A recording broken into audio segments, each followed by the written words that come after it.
Hare Krishna devotees. ఈరోజు మనం వాల్మీకి గురించి తెలుసుకుందామండి. వాల్మీకి అసలు పూర్తి పేరు ఏంటంటే రత్నాకర. రత్నాకర ఏంటంటే అడవిలో వేటాడుతూ ఉండేవాళ్ళు అనమాట. వేటాడుతూ వచ్చిన వాళ్ళ దగ్గర నుంచి ధనం దొంగిలించడం, తీసుకోవడం, వాళ్ళని బెదిరించి తీసుకోవడం, అలా వేటాడి జంతువుల్ని చంపి అలా జీవనం చేస్తూ ఉండేవాడు అనమాట. సో అలా చేసి కుటుంబాన్ని పోషిస్తూ ఉండేవారు. ఒకసారి నారదు వారు వచ్చి అడుగుతారు, నువ్వు చేసేది చాలా పాపం వస్తుంది, నువ్వు ఇలా చేస్తున్నావు అంటే నా కుటుంబాన్ని పోషించడం కోసం నేను చేస్తున్నాను అంటే, అప్పుడు నారద మహర్షి చెప్తారు, సరే నువ్వు నీ కుటుంబం కోసం ఇలా చేస్తున్నావు కదా, పాపం చేస్తున్నావు, నువ్వు ఏదైతే ఇంటికి తీసుకెళ్తున్నావో అది మీ వాళ్ళందరూ షేర్ చేసుకుంటున్నారు కదా, అలాగే నీకు వచ్చిన పాపం షేర్ చేసుకుంటారేమో అడుగు అని చెప్తారు.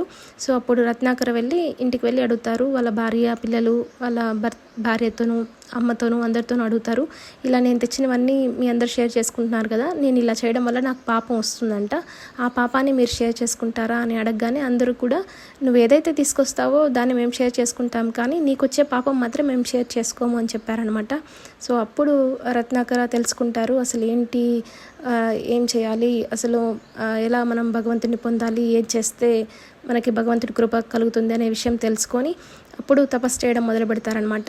సో అలా తపస్సు చేస్తూ ఉంటారు. ఎలా తపస్సు చేస్తారంటే, ఆయన తపస్సు చేస్తున్నప్పుడు ఆయన మొత్తం పుట్టతో నిండిపోతారనమాట. అన్నేళ్ళు తపస్సు చేస్తారు, ఆయన చుట్టూ పుట్ట నిండిపోయి ఉంటుంది. సో అంతలా తపస్సు చేస్తూ ఉంటారు. సో ఒకసారి వర్షం పడుతుంది. ఆ వర్షం పడడం వల్ల ఆ పుట్టంతా కరిగిపోతుంది అనమాట. అలా ఆ పుట్టంతా కరిగిపోయి ఆ పుట్టంతా కరిగిపోయి రత్నాకర్ అట్లా బయటకు వస్తారు. సో అలా పుట్టలో నుంచి బయటకు వచ్చారు కాబట్టి ఆయన్ని వాల్మీకి అని అంటారు. వాల్మీకము అంటే సంస్కృతంలో పుట్ట అని అర్థం. అలా పుట్ట నుంచి వచ్చారు కాబట్టి ఆయన పేరు వాల్మీకి అని అంటారనమాట. హరే కృష్ణ.